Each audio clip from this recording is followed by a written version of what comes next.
So class, today we will talk about traditional approach and NI theory. Now, when we talk about the objective of any firm, any business firm, what is the basic objective? The objective of a firm is always directed towards maximization of the firm's value. We always have to keep increasing the firm's value so that it keeps on growing and growing. Capital structure or financial leverage decision should be examined from the point of its impact on the value of the firm. Now, as a financial manager, we need to examine that how financial leverage is impacting the value of the firm, whether it is making it increase in value or whether it is decreasing the value of the firm. Now, basically, in basic terms, what is financial leverage? Financial leverage is basically substituting equity for debt. So, as more and more debt-based company it becomes more and more financial leverage. Now, what are the basic capital structure theories that come to one's mind? They are the net operating income approach, traditional approach and net income approach, the hypothesis, that is the Modigliani-Miller, Miller's hypothesis with corporate and personal taxes, and the trade-off theory. Today we are going to consider the net income approach and the traditional approach. Now talking about the net income approach, according to the net income approach, both the cost of debt and cost of equity, they are independent of the capital structure. So for them, it does not matter how much equity or debt you have. The costs of equity and debt are independent of that fact. They remain constant regardless of how much debt either the firm uses, how much loan it has, how much debt it has, or how much equity it has. So as a result, the overall cost of capital declines and the firm's value increases with debt.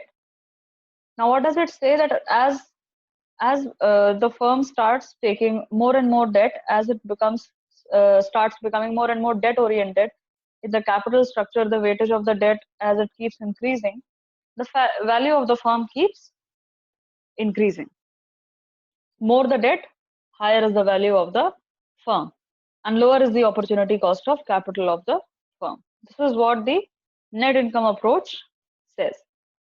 Now, this approach has no basis in reality. This is not an idea. This is an ideal situation approach. It is not a very practical approach, because then for the net income approach, the most optimum capital structure would be when there is 100% debt and there is no equity at all, and there is 100% debt financing under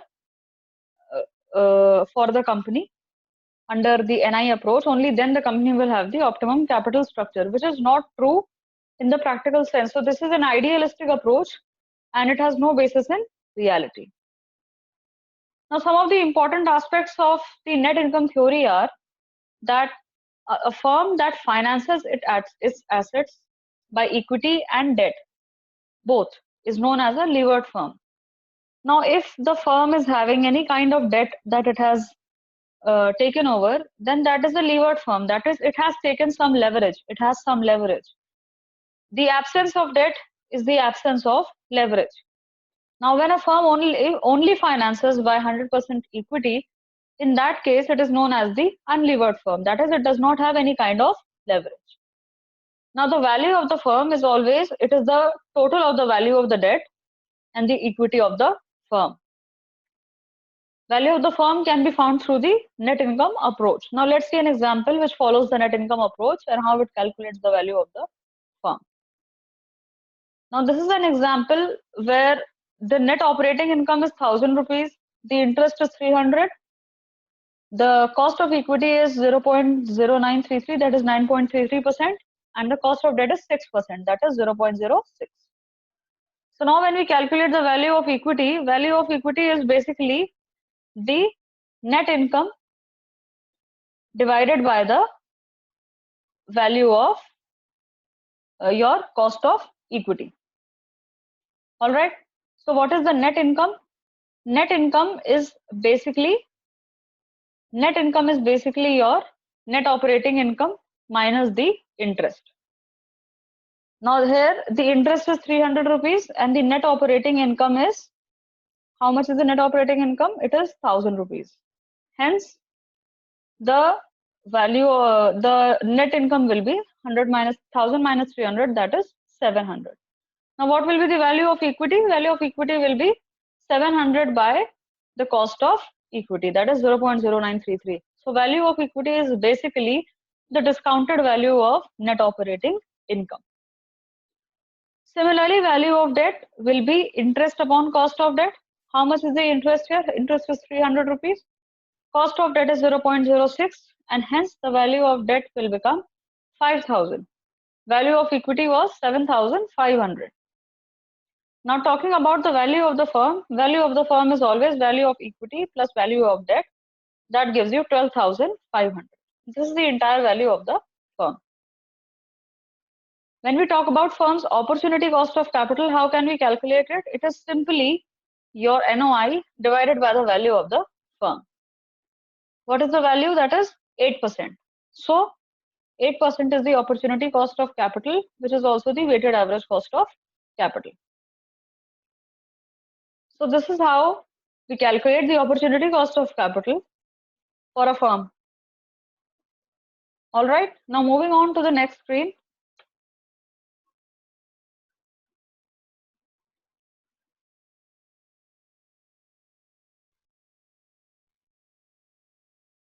So moving forward,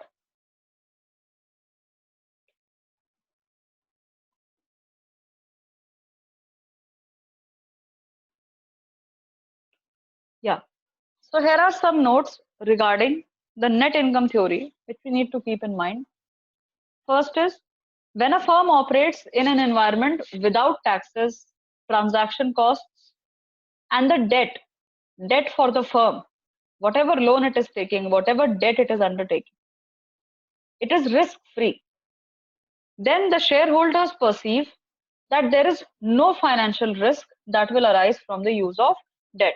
That is, the shareholders are totally confident in the use of debt in a company. They are totally confident if the company keeps increasing debt and keeps decreasing equity. In such a case, when the firm increases its financial leverage, the cost of equity and debt remain constant. Only the firm's weighted average cost of capital decreases because debt is a source of cheap finance. So as more and more debt comes into the picture, and as equity, lesser and lesser equity remains, so the value of the WACC, that is the weighted average cost of capital, will decrease because debt is a cheaper source of finance as compared to equity. Now, for an unlevered firm, a firm which has no debt, for such a firm, the cost of equity will also be your weighted cost of capital. Also, the net operating income is basically the net income as there is no interest. So the value of the unlevered firm becomes simply the discounted value of net operating income. And so in an unlevered firm, the value of the firm increases as long as the cost of capital and the debt cost of debt remain constant. That is your KE and KD. As long as they remain constant, the value of the unlevered firm keeps increasing. Now, another thing that is important here is, which we all should understand, is that this is a very extreme position. The position taken by the net income theory is a very extreme position. That is why it is not possible in the real world, and that is why it is not practical. It is a very idealistic theory. Because the cost of debt and the cost of capital cannot remain constant for the entire lifetime of the firm, firstly. And secondly, it can never happen that the firm does not take any kind of debt ever in its lifetime and only depends upon the equity financing. So these are very idealistic situations which do not occur in real life business scenario. Talking about the traditional approach, traditional view clearly has emerged as the compromise to the extreme position which is taken by the net income theory. It says that a judicious mix of debt and equity capital can increase the value of the firm while reducing the weighted average cost of capital up to a certain level of debt. Now, what it says is that both KO and KD are involved. That is, both KE and KD are involved in increasing the value of the firm while reducing the weighted average cost of capital.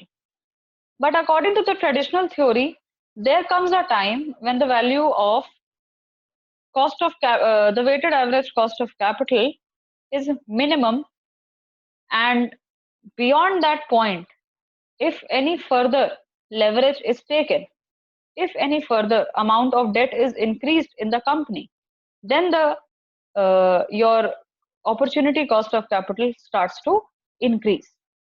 So this is the most optimum place where the opportunity cost of capital is minimum. All right. And beyond this point, if the company takes any further debt, if the company takes any more loans, any more debts, the opportunity cost of capital is going to increase. So what happens is that we have divided the life of the firm, we have divided for the purpose of valuation of the firm, we have divided it into three stages. First is the increasing stage, when the value of the firm is increasing. That stage occurs from this point up to this point, when the opportunity cost of capital becomes its minimum. Second stage is the stage where the most optimum capital structure exists.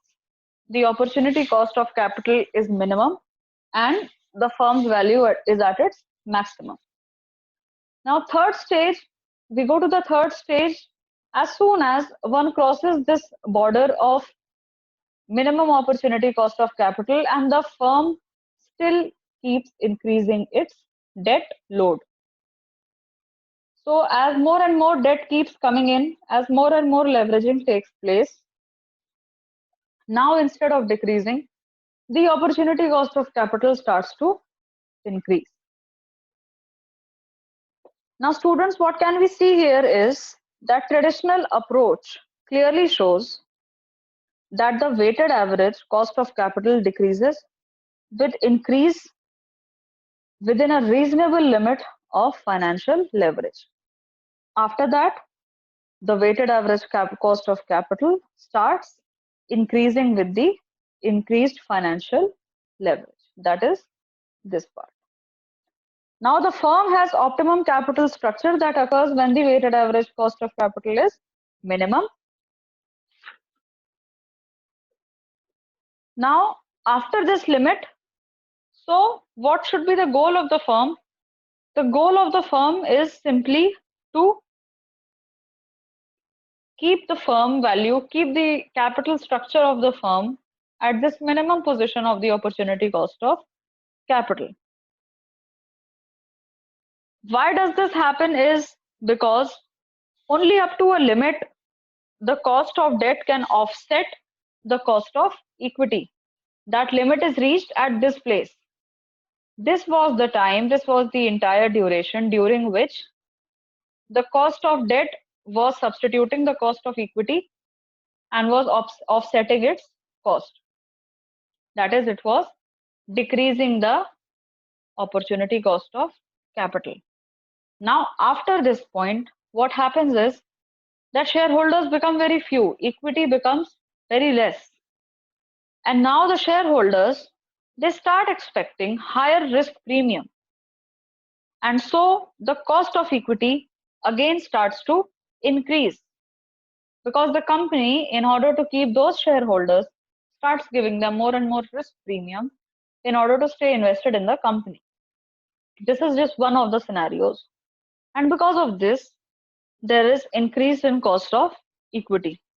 And because cost of equity increases, as you can see, that is the reason why opportunity cost of capital also increases, because the cost of debt is here is constant and now it is not able to replace, because by its cheaper values, it is not able to replace the expensive values of cost of equity.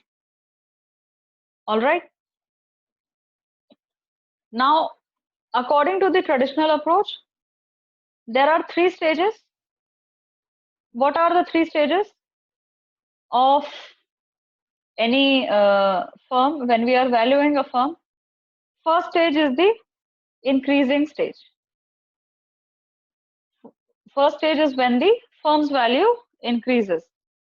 Now, in this stage, in the first stage, what all happens? First of all, the cost of equity remains almost constant, or there is very minimal increase.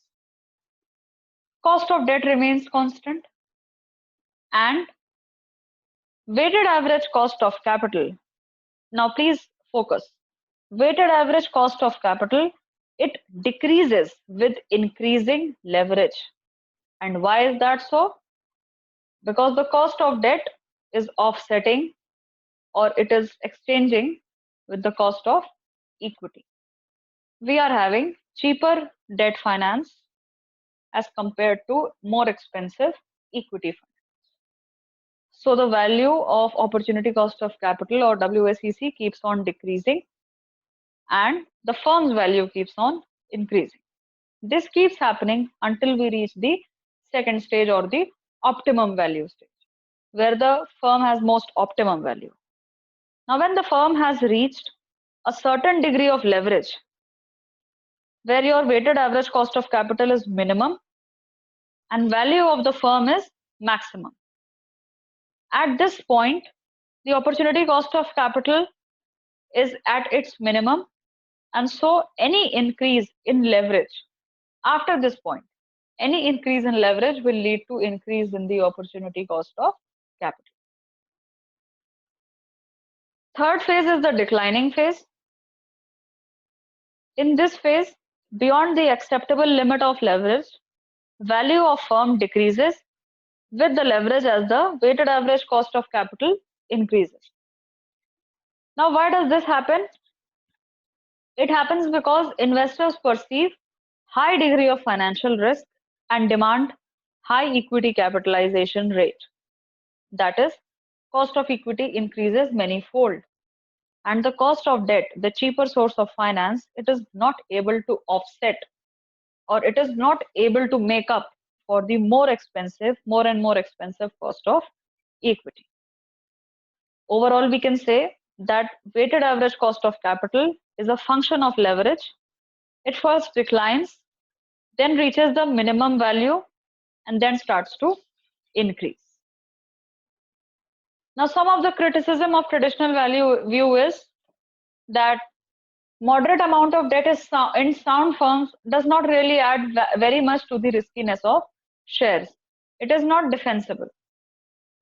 And secondly, there does not exist much justification for the assumption that investors' perception about risk of leverage is different at different levels of leverage.